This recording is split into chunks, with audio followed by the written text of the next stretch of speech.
Hello, everyone, and welcome. Today, we're going to share a beautiful tale that I think will resonate deeply with you.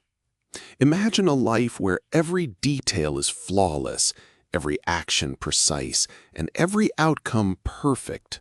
This was the world of Lynn, a weaver whose artistry was so renowned her tapestries were said to hold starlight in their threads. But what happens when a single defiant thread refuses to obey the master's hand?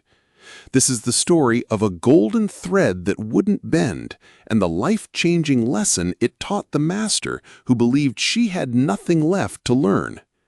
If you find inspiration in stories of inner strength and profound change, please like this story, share it with a friend who might need it, and subscribe to follow Lynn's full journey. The Weaver's Unraveled Thread.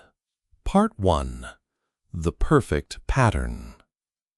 In a village where morning mist clung to ancient rooftops like silk scarves, there lived a weaver named Lynn, whose hands could capture starlight in thread.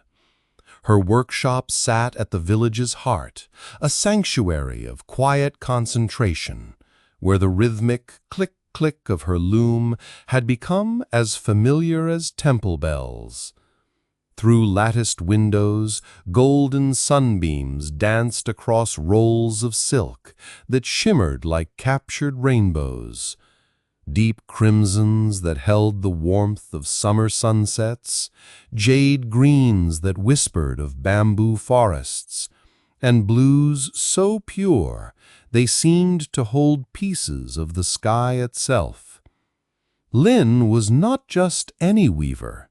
She was the weaver, the one whose tapestries were spoken of in distant cities, whose work graced the homes of merchants and scholars alike.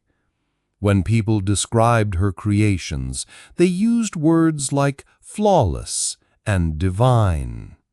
Every thread knew its place, every pattern flowed with mathematical precision, every color sang in perfect harmony with its neighbors. But it wasn't magic that made Lynn's work extraordinary, it was devotion.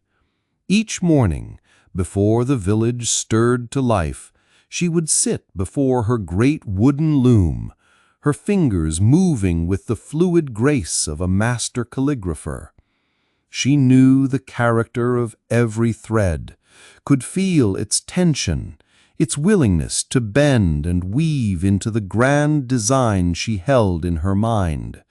For 20 years this had been her rhythm: wake, weave, create beauty, sleep. And in that rhythm she had found not just success, but peace, until the day she began her masterpiece. The Thousand Rivers Tapestry was to be her greatest work, a sweeping landscape that would capture the legendary scene from ancient poetry, where countless streams converged into a mighty river that flowed toward distant mountains shrouded in eternal mist.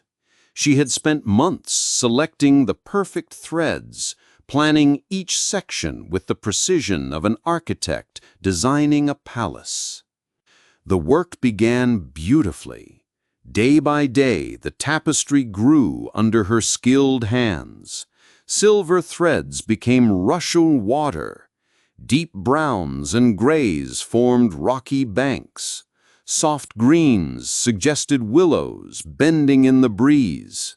Visitors would pause at her window, drawn by the emerging beauty, whispering their amazement at how the fabric seemed to move and breathe with life.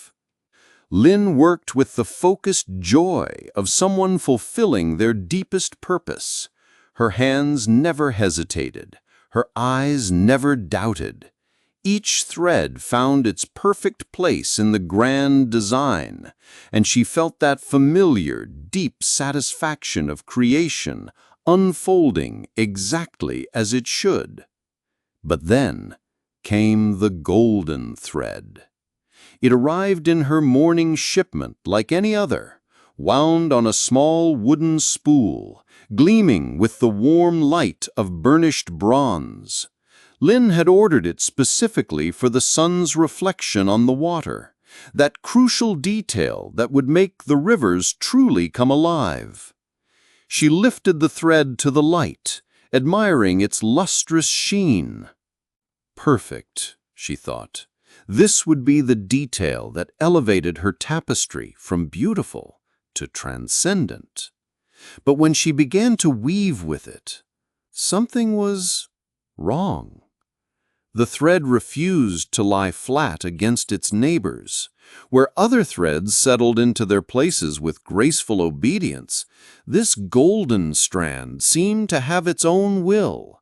It twisted, it puckered, it caught the light at odd angles, creating small shadows that disrupted the smooth flow of the water surface. Lynn paused, frowning slightly. In 20 years of weaving, she had never encountered a thread that behaved this way.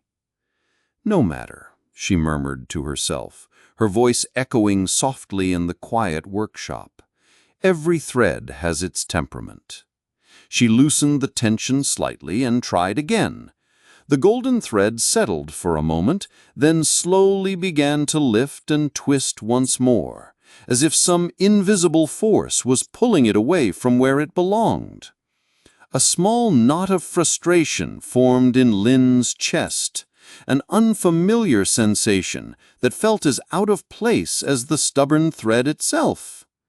She had built her reputation on perfection. Her tapestries didn't have flaws. They couldn't have flaws. Not this one, not her masterpiece. But as the blade touched the golden strand, something inside her rebelled. This wasn't how creation was supposed to feel. This desperate, clawing need to force beauty into being. When had her art become this tormented struggle? She set down the scissors, her hands finally still. In the lamplight, the stubborn thread gleamed like captured sunlight, beautiful and wild and utterly itself. And for the first time since beginning the Thousand Rivers, Lynn wondered if the problem wasn't with the thread at all. Lynn has hit a wall. Her masterpiece is threatened by a single impossible flaw, and her 20 years of peaceful perfection are on the verge of unraveling. What will she do next? The struggle has only just begun. Stay tuned for part 2, the quest for a solution.